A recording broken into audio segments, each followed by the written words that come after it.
الحمد لله وكفى وسلام على عباده الذين اصطفى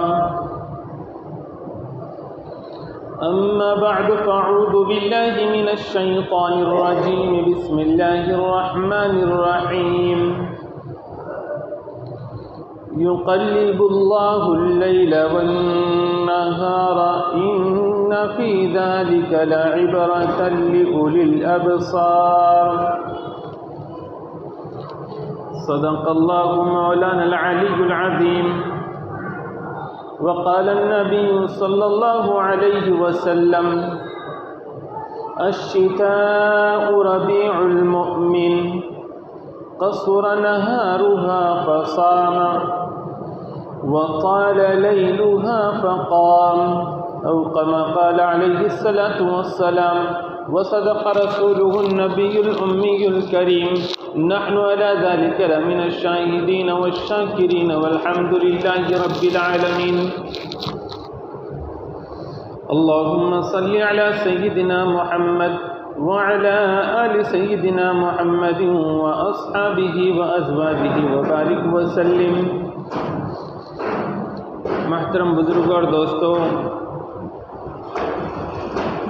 سردی کا موسم شروع ہو چکا ہے اور کبھی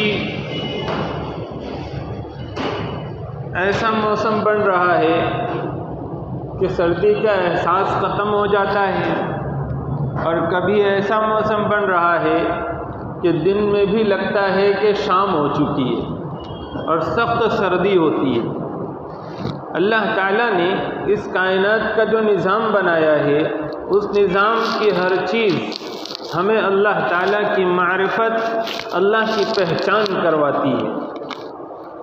اور یہ دنوں کا الٹ پھیر، یہ موسموں کی تبدیلی، یہ ہمہ قسم کے اختلافات، یہ ساری چیزیں اللہ تعالیٰ کی قدرت کو بتلاتی ہے، اللہ کی حکمت کو بتلاتی ہے اور اللہ تعالیٰ کے قریب کرنے کا سامان فراہم کرتی ہے. اس وقت میں عجیب و غریب انداز میں موسموں کی تبدیلی اپنے اعتدال سے ہٹ رہی ہے. جو حد اعتدال ہے اس سے آج ہر چیز ہٹی ہوئی نظر آتی ہے، چاہے وہ زمین پر رونما ہونے والے حالات ہو یا پھر یہ موسموں کی تبدیلی ہو.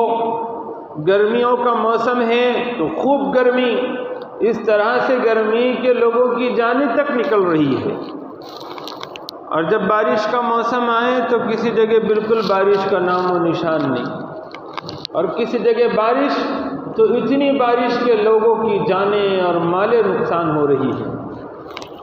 سردیوں کا موسم بھی اسی انداز کا حد اعتدال سے ہٹا ہوا.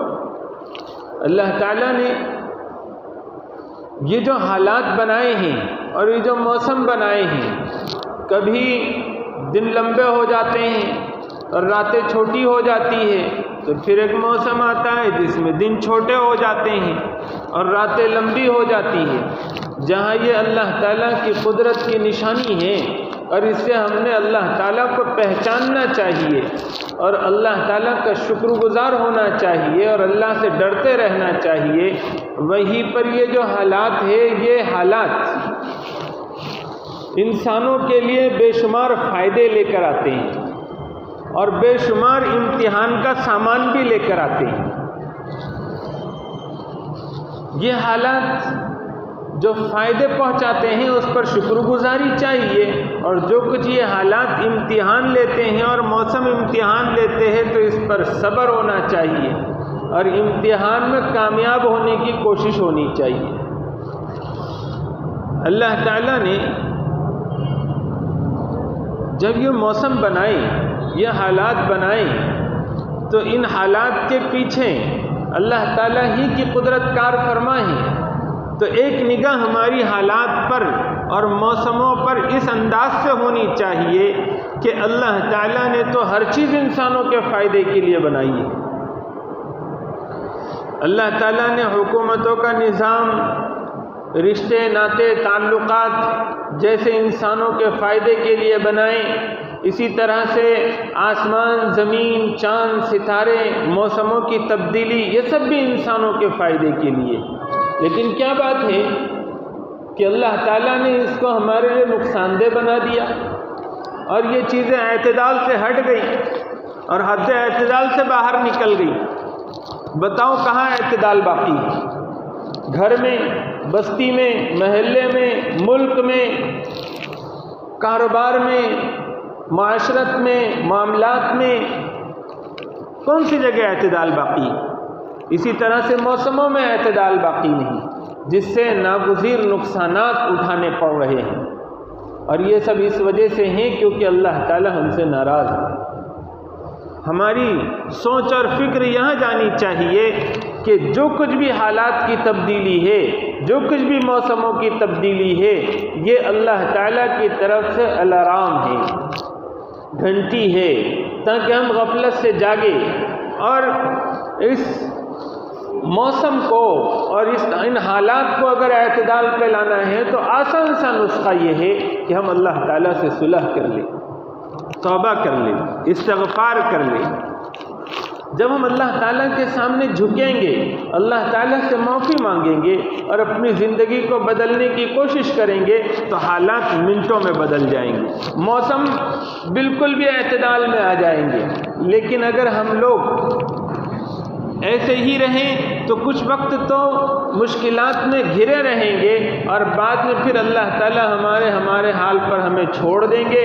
لیکن یہ موسم کی تبدیلی اور اللہ کا الارم یہ ہمارے بیدار کرنے کا ذریعہ نہیں بنے گا، ہمارے سدھرنے کا ذریعہ نہیں بنے گا۔ ہم کو چاہیے کہ جہاں ہم اس سے اللہ کی قدرت کو پہچانیں، اللہ تعالیٰ کی طاقت کو پہچانیں، وہیں پر ہم اپنے قصوروں کا بھی اعتراف کریں، کیونکہ اللہ تعالیٰ تو فرماتے ہیں وَمَا أَصَابَكُم مِّن مُّصِيبَةٍ فَبِمَا كَسَبَتْ أَيْدِيكُمْ وَيَعْفُو عَن كَثِيرٍ، کہ اللہ تعالیٰ جو کچھ بھی تم کو حالات پیش آتے ہیں، مصیبتیں اور تکلیفیں پیش آتی ہے، یہ تمہارے ہاتھوں کی کمائی ہوتی ہے۔ بہت ساری چیزیں تو اللہ معاف ہی فرما دیتے ہیں۔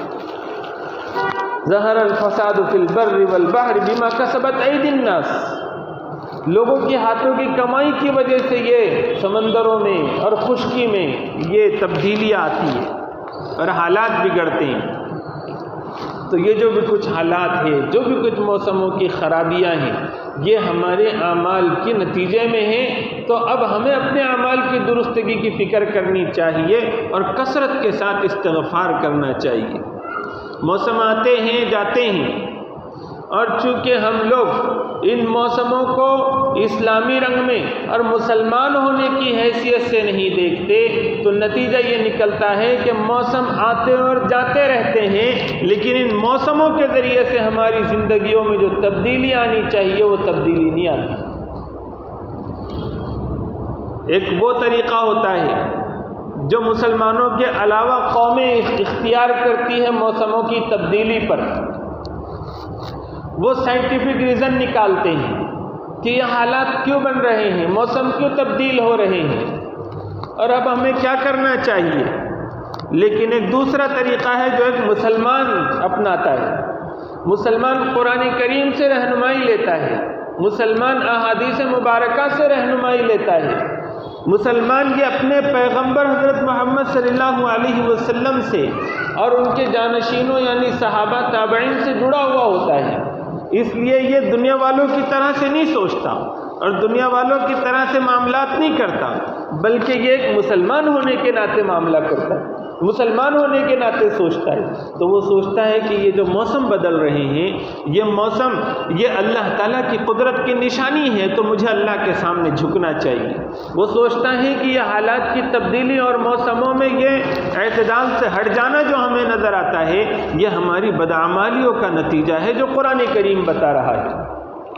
تو ہم نے اپنی بدعمالیوں کو چھوڑ دینا چاہیے اور پھر ایک احساس اپنا آخرت والی طرف لے جانا چاہیے۔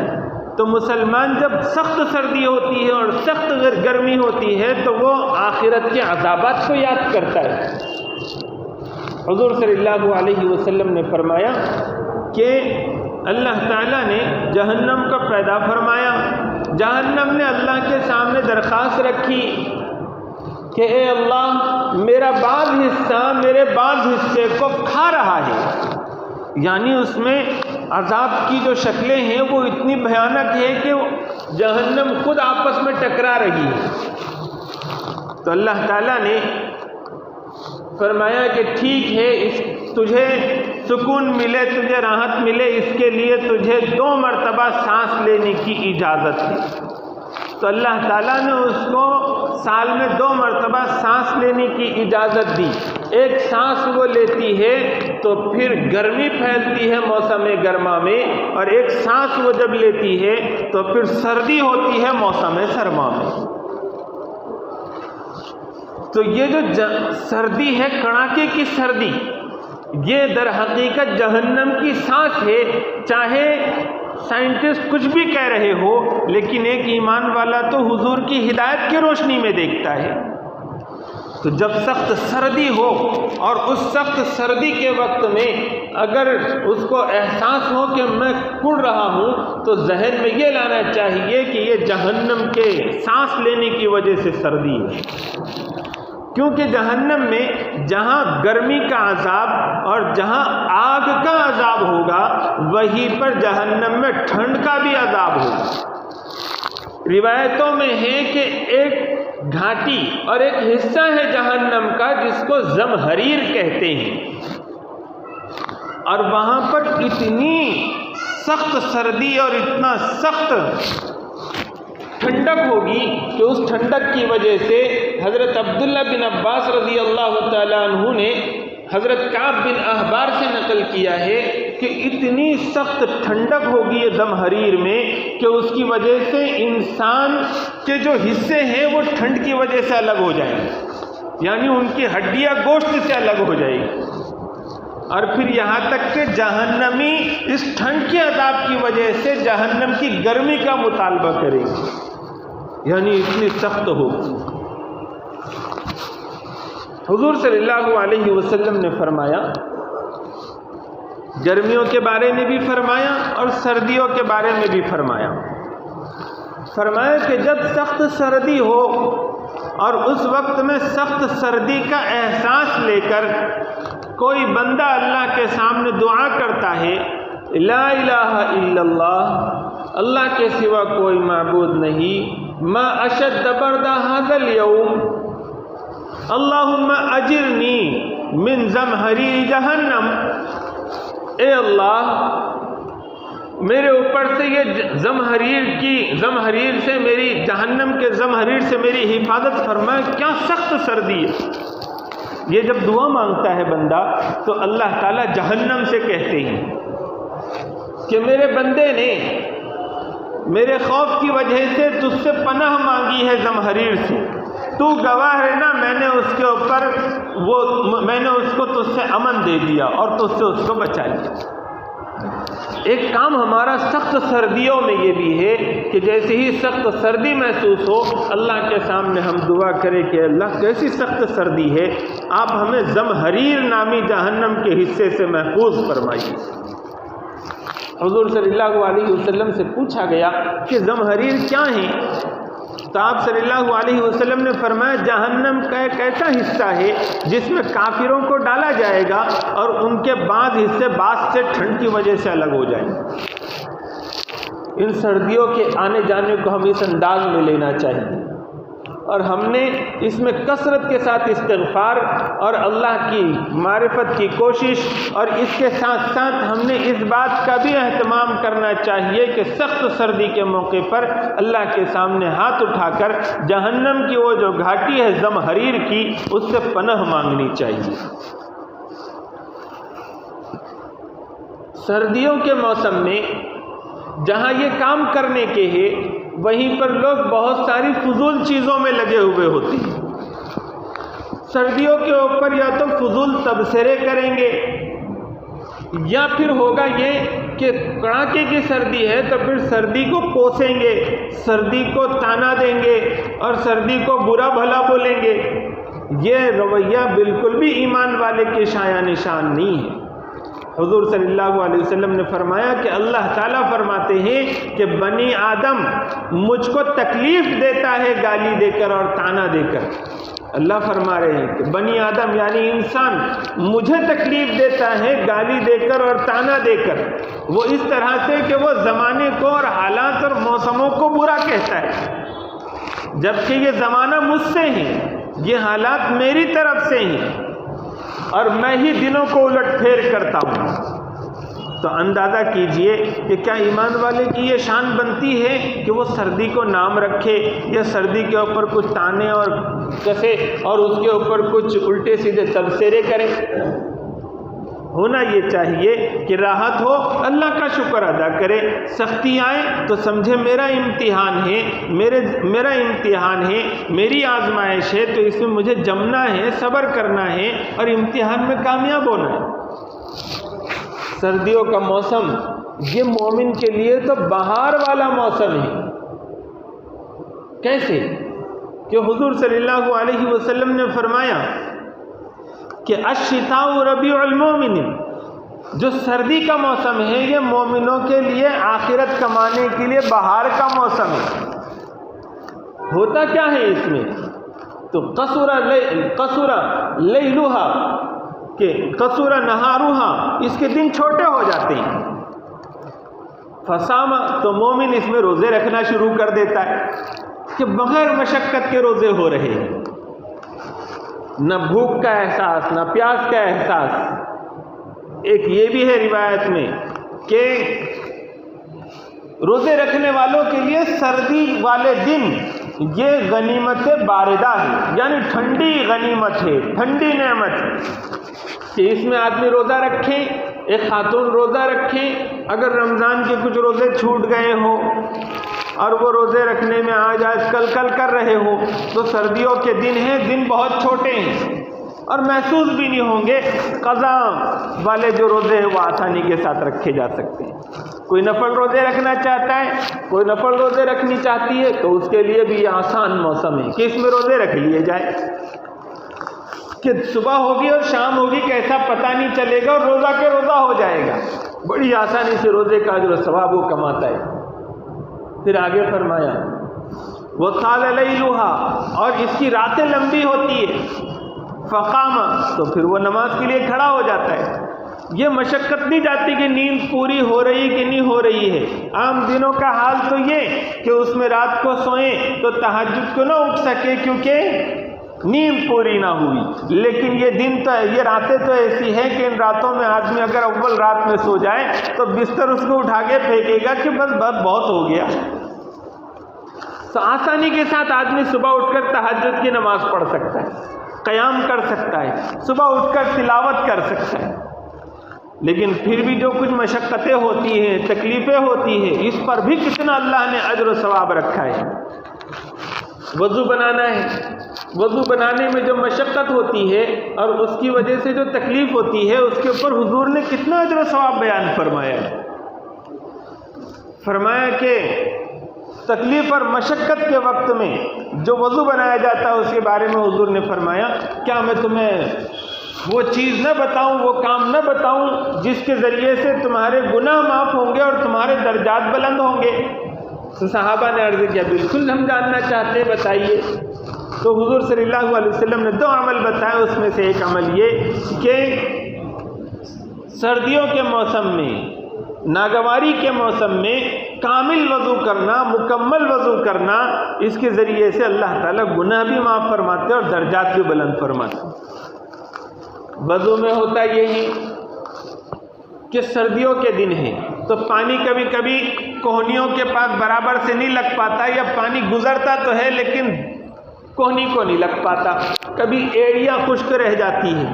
تو خصوصیت کے ساتھ، اہتمام کے ساتھ سردیوں کے موسم میں کوہنیوں پر اور ٹخنوں کے پاس اچھے سے پانی سے والا ہاتھ مل لینا چاہیے.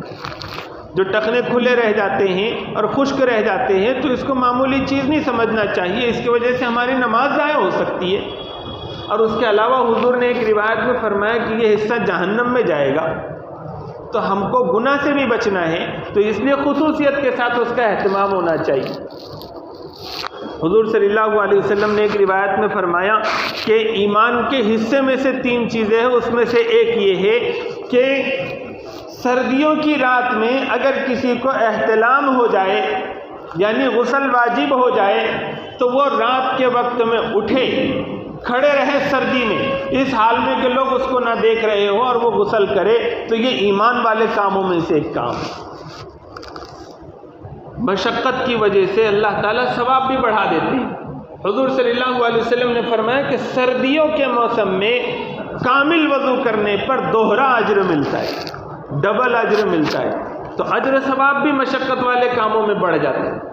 تو ہم لوگوں نے کوشش یہ کرنی چاہیے کہ یہ ہماری آخرت کے کمائی کا سامان ہے، سردیوں کا موسم، کہ دن میں روزے رکھ سکتے ہیں، رات میں تہجد پڑھ سکتے ہیں، پھر یہ روزے رکھنے میں، تہجد پڑھنے میں جو مشقت ہم کو وضو والی جائے گی، غسل والی جائے گی، اس کے اوپر بھی اجر و ثواب بڑھا ہوا ہے۔ اس اجر و ثواب کو حاصل کرنے کا ہمارے اندر شوق ہونا چاہیے۔ سردیاں ہیں تو سردیوں میں اپنی جان کا تحفظ کرنے کی بھی کوشش ہونی چاہیے، کیونکہ وہ بھی حضور صلی اللہ علیہ وسلم نے فرمایا کہ ان لنفسک علیک حقا، تیرے نفس کا تیرے اوپر حق ہے۔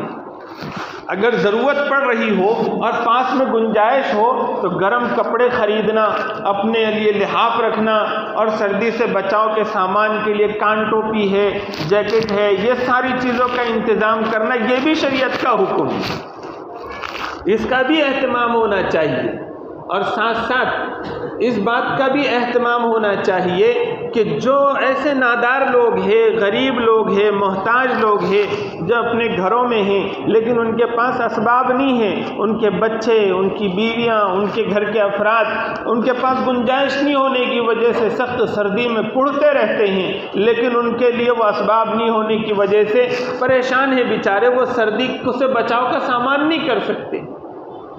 تو کتنے مبارک ہے وہ لوگ جو سردیوں کے موسم میں ایسے غریبوں کو تلاش کرتے ہیں، ان کو شالیں پہنچاتے ہیں، ان کو سویٹر پہنچاتے ہیں، ان کو ضرورت کی یہ سامان پہنچاتے ہیں۔ دین اسلام تو سراسر خیر خواہی اور ہمدردی کا مذہب ہے، ہماری انسانیت نوازی کا ہم نے ثبوت دینا چاہیے، اور اس کا بڑا اجر و ثواب بھی ہے۔ فرشتے تک اگر کڑاکے کی سردی ہو، اور کڑاکے کی سردی روایت سے معلوم ہوتا ہے کڑاکے کی سردی جب ختم ہوتی ہے تو فرشتے خوش ہوتے ہیں، اور خوش ہونے کی وجہ یہ ہوتی ہے کہ جو غریب مسلمان ہیں وہ سردی سے بچاؤ کا سامان نہیں کرتے ہوئے تڑپتے رہتے ہیں، تو ان کی تڑپ ان سے دیکھی نہیں جاتی، تو سردی ختم ہوتی ہے تو وہ خوش ہوتے ہیں، اللہ تیرا شکر ہے کہ ان ایمان والوں سے تو نے تکلیف کو دور کر دیا۔ تو ہم کو کتنا ترس آنا چاہیے، اور ہم کو کتنا ان کے اوپر رحم آنا چاہیے۔ تو ایک کام کرنے کا یہ بھی ہے سردیوں میں کہ جو نادار لوگ ہیں ان کی سردیوں سے ان کو بچانے کا سامان بھی ہم کرنے کی کوشش کرنی چاہیے۔ اور پھر کوشش اس بات کی ہو کہ ہمارے جو اعمال ہے اس میں کوئی حرج کی بات نہیں کہ آپ سخت سردی ہے تو اس وقت میں شال اوڑھ کر آئے ہیں، شال اوڑھ کر بھی نماز پڑھی جا سکتی ہے، سروں کے اوپر ٹوپا باندھا ہوا ہے، پڑھی جا سکتی ہے۔ بس چند چیزوں کا خیال رکھ لیا جائے کہ چہرے کو نہ ڈھانپے، کیونکہ چہرے کو ڈھانپ کر نماز پڑھنے سے حضور نے منع فرمایا ہے، تو چہرے کو نہ ڈھانپے، اس کی وجہ سے تلاوت میں اور ذکر وغیرہ کرنے میں تکلیف بھی ہوتی ہے، تو چہرے کو ڈھانکے بغیر نماز پڑھے۔ پھر ایسا بھی نہ کرے کہ شال اس انداز میں لپیٹ لی کہ پورا یہ بدن چپک گیا، نہ تکبیر تحریمہ کے لیے ہاتھ اٹھ رہے ہیں، نہ رکوع جاتے وقت میں آسانی ہو رہی ہے، اس سے بھی حضور صلی اللہ علیہ وسلم نے منع فرمایا ہے۔ اس کو اشتمال سما یا اشتمال یہود حدیث کی زبان میں کہا جاتا ہے، اور اس سے حضور نے منع فرمایا ہے۔ اس بات کا بھی خیال رکھ لیا جائے کہ چادر اور اوپر کا کپڑا اتنا لمبا نہ ہو کہ وہ ٹخنوں سے نیچے جا رہا ہو، چونکہ جو ایزار ٹخنوں سے نیچے جاتی ہے، اور ایزار میں قمیص، چادر وغیرہ یہ سب بھی شامل ہے، تو جو نیچے جاتی ہے تو حضور نے اس کے اوپر جہنم کی دھمکی سنائی ہے، اور وہ جائز نہیں ہے، تو اس چیز کا خیال رکھا جائے۔ ورنہ گرمی سے بچاؤ کے ساتھ و سامان کا استعمال کرنا، وہ بھی اس سوچ کر کہ حضور صلی اللہ علیہ وسلم کا حکم ہے کہ تیرے نفس کا بھی تیرے اوپر حق ہے، یہ سوچ کے ساتھ اگر کرے تو اس پر بھی اجر و ثواب انشاءاللہ ملے گا۔ تو یہ چند جو چیزیں تھیں، ان چیزوں پر خصوصی توجہ رکھیے۔ کچھ رخصتیں بھی اسلام نے رکھی ہے، مثال کے طور پر سخت سردی ہے اور سخت سردی کی وجہ سے آپ مسجد نہیں آ سکتے اور مسجد آنے میں آپ کو یہ برداشت سے باہر ہو جائے گی سردی، تو ایسی سخت سردی کے موقع پر آپ جماعت کے بجائے علیحدہ بھی نماز پڑھ سکتے ہیں، شریعت نے اس کی بھی رخصت دی۔ اسی طرح سے لوگ چمڑے کے موزے پہنتے ہیں سردیوں کے موسم میں، آپ نے دیکھے ہوں گے، تو وہ جو موزے ہیں وہ پہننے کی بھی اجازت ہے اور اس کے اوپر مسح کرنے کی بھی شریعت نے اجازت دی ہے، لیکن اتنا ہے کہ اس سلسلے میں کسی ماہر عالم سے، کسی مفتی صاحب سے مسائل پہلے پوچھ لینے چاہیے کہ کس طرح سے مسح کے مسائل ہے، مسح کس طرح سے کرنا چاہیے اور مسح کب معتبر ہوگا، کس طرح کا موزہ۔ مثال کے طور پر موزہ یا تو پورا چمڑے کا ہو جو ٹخنوں سے اوپر آتا ہو، یا کم سے کم اندر اگر کپڑا ہے تو اوپر سے چمڑے کی کور ہو اس کو پوری، یا پھر اوپر سے پورے نہ ہو تو کم سے کم تلوے پر نیچے کے حصے میں چمڑا لگا ہوا ہو جس سے وہ چل سکتا ہو اور اوپر موٹا کپڑا ہو، ایسی چیز پر مسح کیا جا سکتا ہے۔ سفر میں ہو تو 3 دن تک کی گنجائش ہے اس کو پہنے رکھنے کی، اور قیام کی حالت میں ہو، مقیم ہو، تو اس صورت میں 1 دن 1 رات کی اجازت ہے۔